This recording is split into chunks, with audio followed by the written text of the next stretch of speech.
दर्शन की दुनिया का सबसे कठिन प्रश्न है कि क्या आत्मा होती है। लगभग हर कठिन प्रश्नों के उत्तर में मुस्कुरा देने वाले बुद्ध बहुत सहज और आसानी से कह देते हैं कि हमारे भीतर कोई आत्मा नहीं होती है।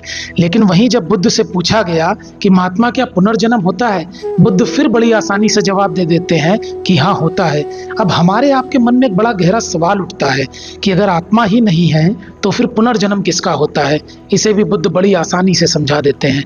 वो कहते हैं कि जब आप एक जलते हुए दिए से दूसरा दिया जलाते हैं तो पहले दिए की लौ या उस दिए का तेल दूसरे दिए में नहीं जाता, लेकिन फिर भी आप देखेंगे कि दूसरा जो दीपक है वो जल उठता है।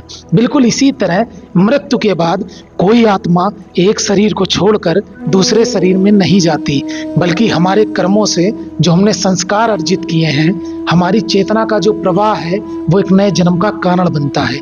इसलिए याद रखिए कि जीवन और मृत्यु के इस गहरे चक्र को समझने के लिए आपको किसी बाहरी आडंबर, किसी आभूषण या कठिन कर्मकांड की कोई जरूरत नहीं है, क्योंकि जीवन के असली सत्य को केवल अपने भीतर उतर कर खुद को सरल, सहज और साधारण बनाकर ही जाना जा सकता है।